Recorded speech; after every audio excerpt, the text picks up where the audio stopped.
Aujourd'hui, on va vous dire quel EQ prendre, pourquoi et qu'est-ce qui nous passe par la tête quand on le fait. Allez, c'est parti.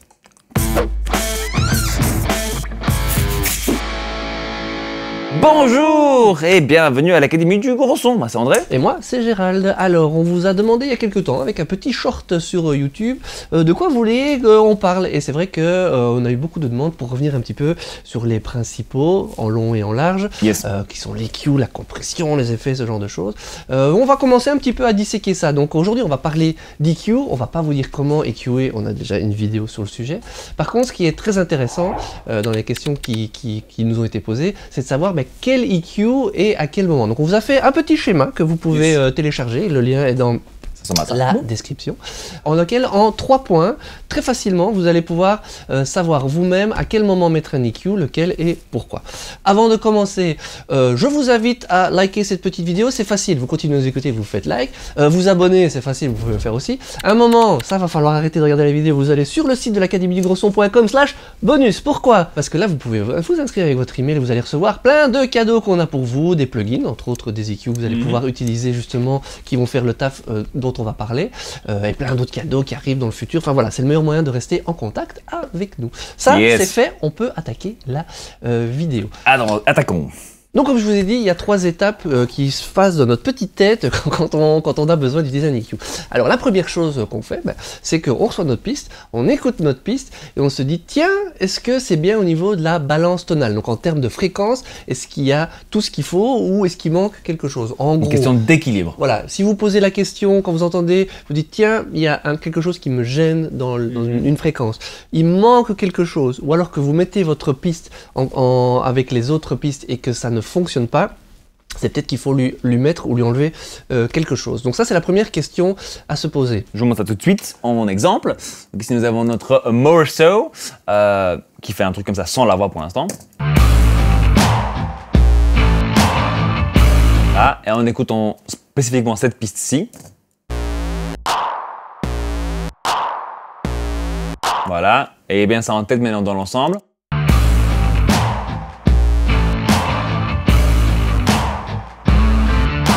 Non, je mute.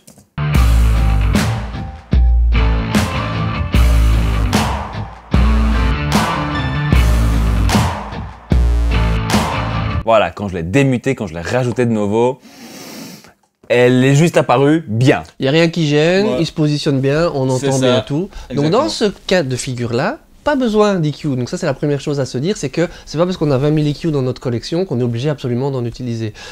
Si c'est bien au niveau balance tonale, c'est non, merci, la vidéo est déjà finie, vous pouvez passer à la vidéo suivante. C'est des outils, vous ne devez pas raboter du bois sur une pièce coupée parfaitement. C'est cela. Donc c'est voilà, c'est très bien dit, voilà, comme ça c'est réglé. Par contre, si vous dites dans son densité il y a quelque chose qui ne marche pas, alors là il va falloir sortir. Et voici un exemple pour ça. Donc là aussi on a une petite voix, très la bonne petite idée. voix qui fait ceci.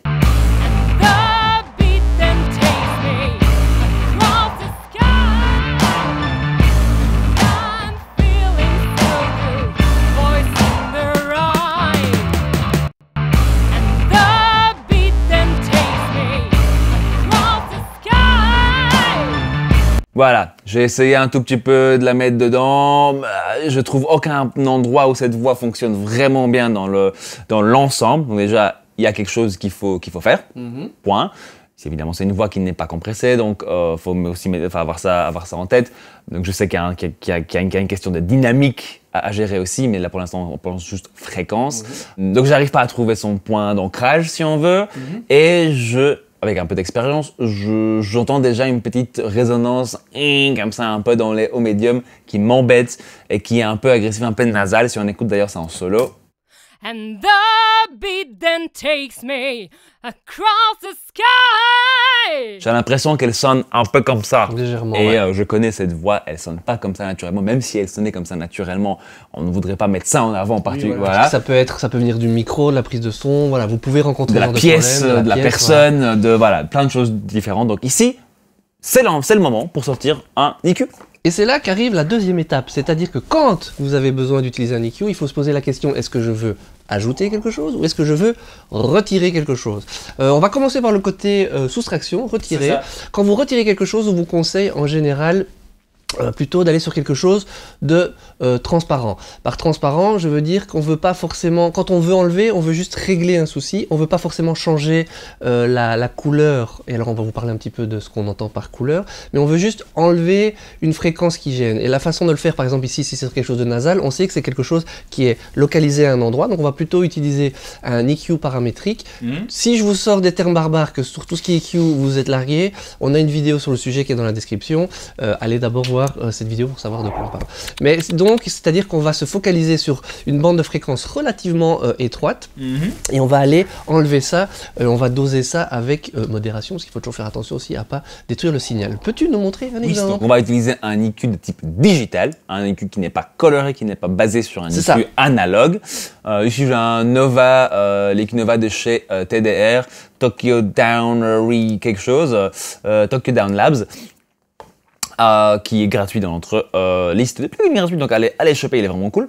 Je vais prendre cette plage numéro 3 ici, je vais lui donner une largeur fort restreinte, donc un Q élevé, c'est-à-dire quelque chose d'assez focus, assez serré sur peu de fréquences, et je vais booster un peu, bon ça c'est ma façon de faire, j'aurais bien souvent faire l'inverse. Il n'y a pas de bonne mauvaise façon de faire. Dites-nous en commentaire si vous êtes team André ou team Gérald. C'est ça, on enlève ou on booste pour trouver notre fréquence. Et je vais booster fort, 12 dB ici, j'y vais à fond. Parce que ce que je veux faire, c'est entendre est-ce que j'ai des choses qui sifflent. Vraiment du truc comme ça. C'est bien ça. C'est des choses comme ça qui ressortent beaucoup. On écoute. And the beat then takes me across the sky, and I'm feeling so good, voicing the rhyme. Let's march to the rhythm. Il y en a quelques-unes, celle-là en particulier, 2.7, qui me sort le plus ici. Je pense que c'est surtout dû à la résonance du micro et la voix de Caro ensemble. Donc, on a trouvé notre petite fréquence, super. J'enlève le gain que j'ai ajouté pour trouver la fréquence. Je remets à 0 pour me remettre les oreilles à 0 aussi. Et je vais écouter dans le contexte. Parce qu'évidemment, en solo, c'est facile de... Enfin, on a tendance à enlever. On entend toujours des choses qui nous dérangent. C'est dans le contexte, c'est important. Donc, je vais écouter et je vais enlever un peu jusqu'à ce que je trouve que la voix est est mieux équilibrée, en fait. Pas jusqu'à ce que ça disparaisse, c'est pas le but, jusqu'à ce que soit plus équilibré. Bon, ça prend un peu d'expérience, hein, vous inquiétez pas. Alors, c'est parti.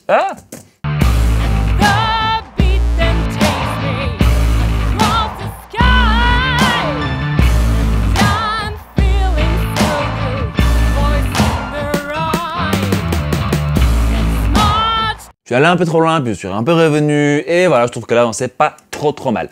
En solo. And the beat then takes me across the sky, and I'm feeling so good. Voilà, ça permet juste d'enlever cette sifflante. Ok, donc ça c'est premier cas de figure de nettoyage transparent avec une EQ type digital, enlever les sifflantes, les résonances, les choses qui gênent vraiment. Le deuxième cas de figure, vous pouvez utiliser, donc toujours avec quelque chose de transparent, un EQ digital de la sorte, ce qu'on appelle des EQ coupe haut ou coupe bas. Donc ils vont vraiment enlever tout à partir des fréquences basses ou des aigus.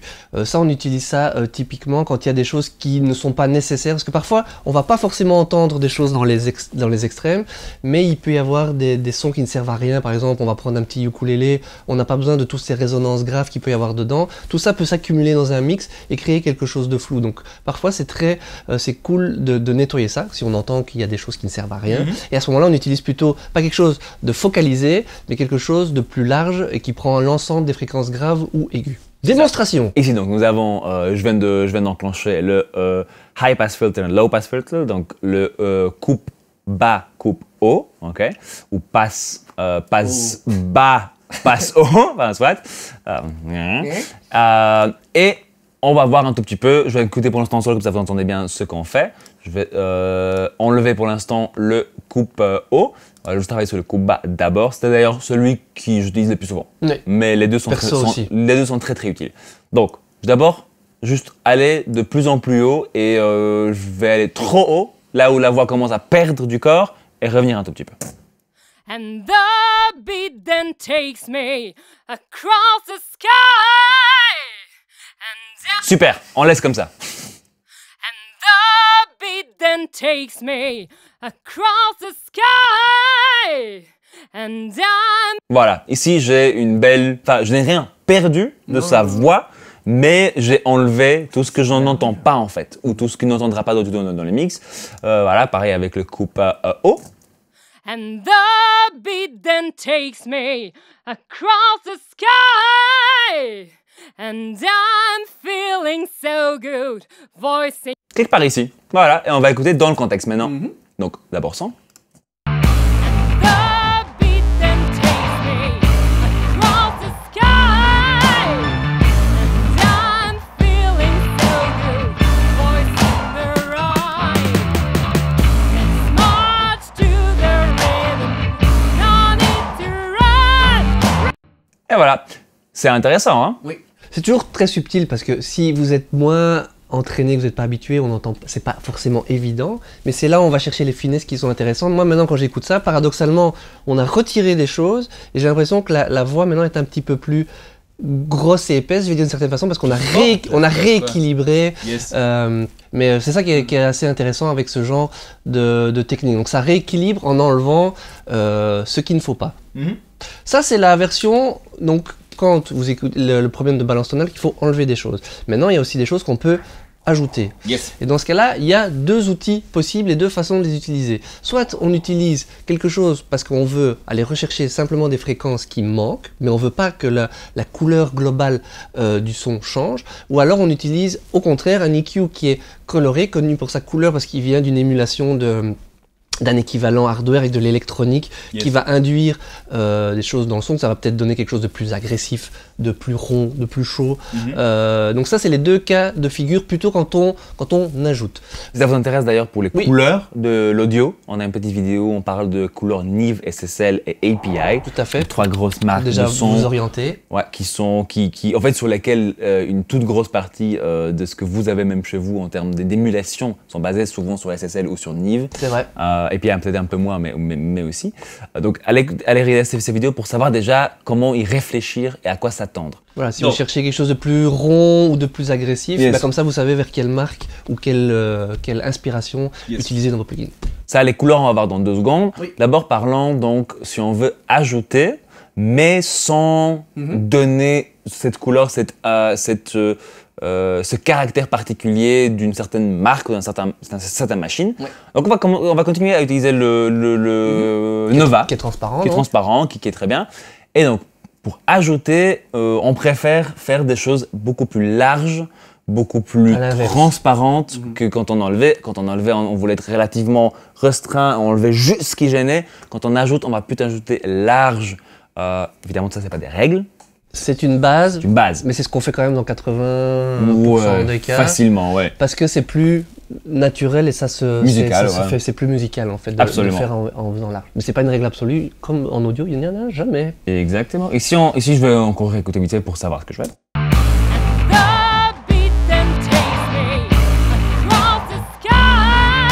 Ok, donc j'ai enlevé un peu des... Alors j'ai encore enlevé un peu plus. Je vais même enlever un peu plus ici. Mais par contre, du coup, cette voix commence à être un peu terne. Donc j'aimerais bien rajouter... Donc j'avais pas besoin de l'extrême aigu, mais j'aimerais bien avoir un peu de présence, un peu de détails. Donc je vais rajouter un peu de haut. Alors on va peut-être aller avec un bel. Bon, ça dépend. Moi, j'aime utiliser soit des shelves, donc toutes les hautes fréquences. Ça marche bien, surtout en combinaison avec un low pass, parce que du coup, ça monte tout jusqu'au low pass, mais pas plus loin. Bon, voilà, pourquoi pas, on va faire ça. On va faire ça. Et voilà, donc je vais booster pas mal, chercher un peu la fréquence où ça m'intéresse, et puis doser le gain jusqu'à ce que je sois content.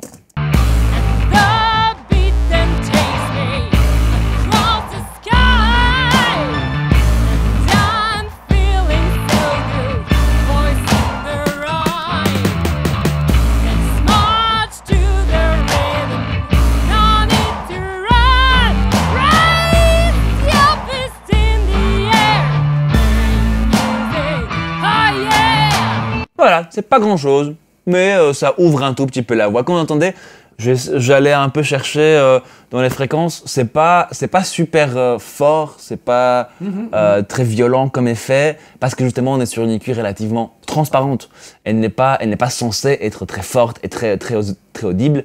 Elle est censée juste rebalancer la chose. Je vous fais écouter vite fait en solo avec Essan. And the beat then takes me across the sky.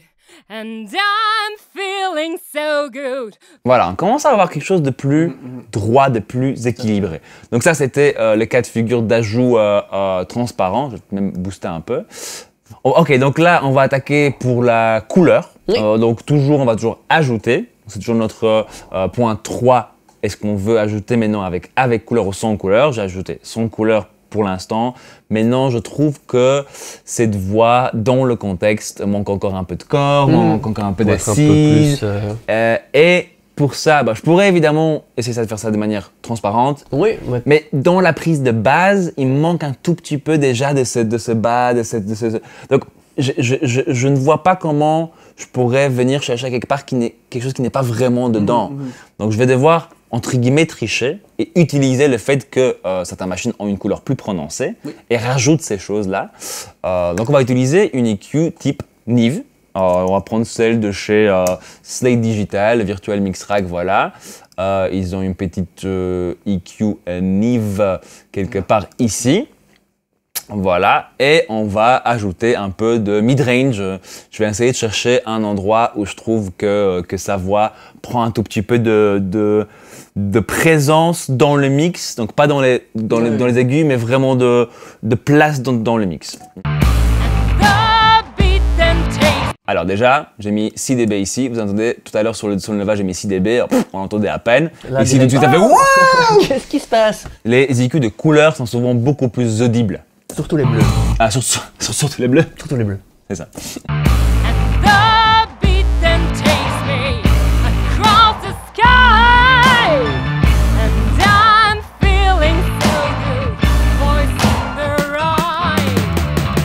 Let's march to the rhythm. No need to run. Raise your fist in the air. Make music. Voilà, j'aimerais bien lui donner un peu de bas aussi. Bon, évidemment, je suis là, on l'envoie un peu comme ça. C'est normal, je vais baisser. And the beat then takes me across the sky. And I'm feeling so good. Voice in the right. Let's march to the rhythm. Tout de suite, ici, je vais commencer à monter les aigus. Comme c'est une EQ un peu distordue, un peu colorée, ça a fait... tout a fait un peu comme ça, et non, c'est pas un bon choix. The beat then takes me across the sky. Bon, la différence est quand même assez marquée. Je vais diminuer un tout petit peu mes choix, c'est un poil fort. Hop, voilà. The beat then takes me across the sky. And I'm feeling so good. Voice. Alors, pour pas vous mentir non plus, on va quand même mettre un petit trim, parce que, évidemment, j'ai fait qu'ajouter, donc tout va plus fort. Donc, on va enlever un tout petit peu de niveau. The beat then takes me across the sky. And I'm feeling so good. Voice in the right. Let's march to the rhythm. No need to run. Alors, tout de suite, cette voix, je vais vous faire écouter vite fait maintenant avec et sans EQ, elle se positionne mieux dans le mix. Elle a, à mon oreille, elle a déjà besoin de beaucoup moins de compression aussi. Et on l'entend maintenant tout le temps. Là où avant elle disparaissait, elle revenait, il y avait des choses qui ressortaient. Ici, parce qu'on a fait quelque chose de plus balancé, de plus équilibré avec nos éléments, enfin avec notre façon de réfléchir point après point, tout de suite c'est un tout petit peu plus balancé. Donc vite fait, dernier petit exemple avec et sans dans le contexte. Donc j'enlève les deux EQ d'un coup, mais sans du tout, et puis je vais remettre les deux d'un coup. The beat then takes me across the sky. And I'm feeling so good. Voice in the right. Let's march. Et en solo. And the beat then takes me across the sky. And I'm feeling so good, voicing the rhyme. Voilà, c'est plus équilibré, c'est la balance spectrale, la balance tonale est mieux respectée et du coup ça s'inscrit mieux dans notre remix. Et donc pour booster, à un moment aussi tu as boosté un peu avec plutôt en position shelve. Yes. C'est une autre façon, donc Q, un bel large ou en shelve, c'est les deux types d'EQ qu'on vous conseille quand vous boostez. Je pense qu'on a fait le tour là normalement. Maintenant, vous allez entendre un son, vous savez exactement s'il faut un EQ ou pas, et quel type d'EQ, s'il faut ajouter, enlever, et comment vous en servir. Je vous fais pas la synthèse, il y a un beau tableau qui reprend ça dans la description, sinon vous regardez à nouveau la vidéo. Et je pense qu'avec ça, on a fait le tour sur les EQ. On va faire d'autres vidéos sur les EQ, mais ça, voilà, c'était une facette de comment utiliser les EQ, comment les choisir. Donc, si ça vous a servi, vous nous le dites en commentaire. Si vous voulez savoir d'autres choses sur les EQ ou des choses qui n'étaient pas claires, vous nous mettez en commentaire. Et puis, une fois que vous avez choisi vos EQ, vous allez faire de la musique.